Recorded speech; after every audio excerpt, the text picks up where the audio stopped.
तो दिल्ली में बाढ़ की चुनौती अभी खत्म ही नहीं हुई कि मच्छरों से होने वाली बीमारियां डराने लगी हैं। इस बार डेंगू का दोहरा खतरा सामने आया है।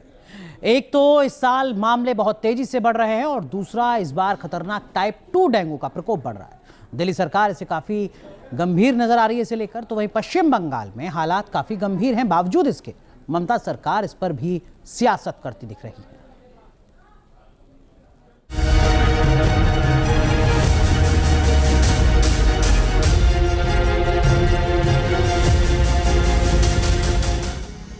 बाढ़ से उबरी नहीं दिल्ली,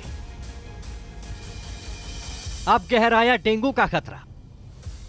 लगातार हो रही बारिश के बाद बाढ़ और जलजमाव से अभी दिल्ली उबरी भी नहीं कि अब डेंगू का प्रकोप खतरनाक रूप से बढ़ने लगा है, जिसे देखते हुए दिल्ली में डेंगू का अलर्ट घोषित कर दिया गया है। दिल्ली सरकार की सक्रियता के पीछे है डेंगू को लेकर चिंता बढ़ाने वाले वो खतरनाक आंकड़े। सिर्फ इस महीने 15 जुलाई तक डेंगू के 27 सैंपल पॉजिटिव आ चुके हैं। साल भर के आंकड़े देखें तो खतरा बड़ा दिखता है। 2023 में 15 जुलाई तक 163 केस दर्ज हुए। 2022 में इसी अवधि में 158 मामले सामने आए। 2021 में 40 केस, 2020 में 28 केस, तो 2019 में 15 जुलाई तक 32 केस सामने आए थे।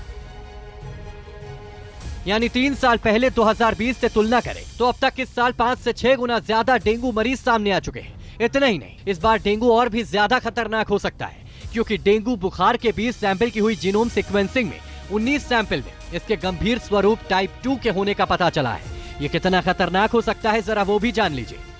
चिंताजनक बात जो अब तक सामने आई है वो ये है कि डेंगू में इस बार जो टाइप सामने आ रहा है, यानी कि जो स्ट्रेन डेंगू का सामने आ रहा है वो टाइप 2 है, यानी कि सबसे खतरनाक डेंगू का स्ट्रक्चर जिसको कहा जाता है वो इस वक्त सामने आ रहा है, जिसमें हैमरेज तक की समस्या जो है लोगों में आ सकती है, यानी हैमरेज भी आपको हो सकता है। तो इस तरह के स्ट्रेन जो हैं वो लगातार मिल रहे हैं। आपको बता दें 20 सैंपल जो है वो टेस्टिंग के लिए भेजे गए थे, जिसमें से 19 में जो है ये टाइप 2 स्ट्रेन जो है वो मिला है। हमारे 4 टाइप्स के डेंगू वायरसेस होते हैं, जिसमें DEN 1, DEN 2, DEN 3, DEN 4 and DEN 2 बहुत कॉमन मिलता है। ज़्यादातर जो एपिडेमिक्स होती हैं या रिसर्जेंस होते हैं वो डेन 2 से होता है।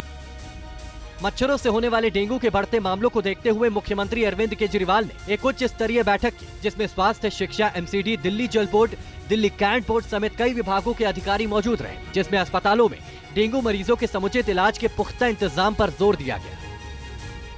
वेक्टर बॉर्न डिजीजेज जो हैं, मच्छर जनित बीमारियां जो हैं, उसका ट्रेंड ज़्यादा देखा जा रहा है, मगर इससे एहतियात जो है वो कम नहीं करने और ख़ास तौर पे स्कूल के बच्चों के विषय में एहतियात रखने के लिए कहे गए हैं। इस मीटिंग में तमाम पहलुओं पर गौर करने के बाद कुछ अहम दिशा निर्देश जारी किए गए। डेंगू मरीजों के लिए अस्पताल बेड आरक्षित रखें। कोरोना वाली हेल्पलाइन डेंगू के लिए भी लागू होगी। कंट्रोल रूम 24 घंटे 7 दिन काम करेगा। 3000 आशा वर्कर्स को रोकथाम के काम में लगाने के निर्देश दिए गए। डेंगू के प्रति जागरूकता के लिए मेट्रो का इस्तेमाल भी किया जाए। बाजारों, लाउड स्पीकर से भी चलेगा जागरूकता अभियान। मालखानों की बेहतर सफाई के निर्देश दिए गए। सभी दफ्तरों के अंदर और बाहर सफाई सुनिश्चित करने के भी निर्देश जारी किए। इसके अलावा मोहल्ला क्लिनिक को पैरासीटामोल की पर्याप्त मात्रा रखने के भी निर्देश दिए गए। साथ ही दिल्ली के सभी सरकारी, प्राइवेट और एमसीडी स्कूलों को निर्देश दिया गया कि वो बच्चों को पूरे हाथ पैर ढककर कपड़े पहनने के लिए कहें और इसका सख्ती से पालन हो। हर बच्चे को घर और आसपास जल जमाव, साफ सफाई की रिपोर्ट देने के लिए भी कहा गया। दिल्ली सरकार ने इससे पहले एहतियातन सख्ती बरतते हुए डेंगू से संबंधित जुर्माना भी बढ़ा दिया। घरों में मच्छरों के लार्वा मिलने पर 1000 रुपए जुर्माना लगेगा। पहले ये जुर्माना 500 रुपए था। दुकानों में लार्वा मिलने पर 5000 का जुर्माना। जाहिर है, इस खतरनाक बीमारी की गंभीरता को देखते हुए ही दिल्ली की केजरीवाल सरकार पूरी सख्ती बरत रही है और एहतियातन तैयारी में जुट गई है। उधर पश्चिम बंगाल के नादिया, उत्तर 24 परगना और हुगली इलाकों में भी डेंगू के मामले तेजी से बढ़ गए। राज्य सरकार ने कोई डेटा साझा तो नहीं किया, लेकिन स्वास्थ्य विभाग के अधिकारियों के माने तो इस साल जनवरी से अब तक डेंगू के 3000 से ज्यादा मामले सामने आ चुके हैं। 2019, 2020, 2021, 22 कितने लोगों को डेंगू से परेशानी हुई है, इसका तथ्य राज्य सरकार सार्वजनिक करने बंद कर दी है। जाहिर सी बात है, इसके बुनियाद पर, इस तथ्य के बुनियाद पर जो ठोस कदम उठाने की जरूरत है डेंगू को रोकने के लिए भी। पिछले सप्ताह कोलकाता में कम से कम 5 लोगों की डेंगू की वजह से मौत हुई, लेकिन इस पर मेयर के बयान से बेपरवाही झलकती है। খোলা নর্দমা থাকতো, একটু গোবর থাকতো, গরু থাকতো, তাই এগুলোতে ডেঙ্গুটা সেভাবে মহামারী রূপে আসতো না, মানে হতো না জেনারেলি। কিন্তু এখন পেরি আরবানাইজেশন হয়ে যাচ্ছে, অর্থাৎ আরবানাইজেশনের মতনই রুরালেও পেরি আরবানাইজেশন হচ্ছে। পেরি আরবানাইজেশনে যেরকম সুবিধাও আছে মানুষের, সেরকম পেরি আরবানাইজেশনে এই ডেঙ্গু যেখানে টেম্পারেচারের জন্য তো হয় আমাদের এই।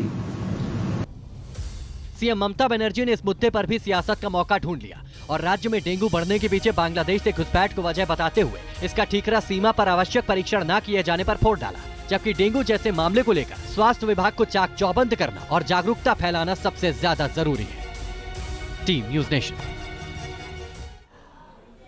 लाख टके की बात में आज के लिए बस इतना ही, लेकिन ब्रेक के बाद देखिए राष्ट्रमेव जयते मेरे सहयोगी अंजीत के साथ।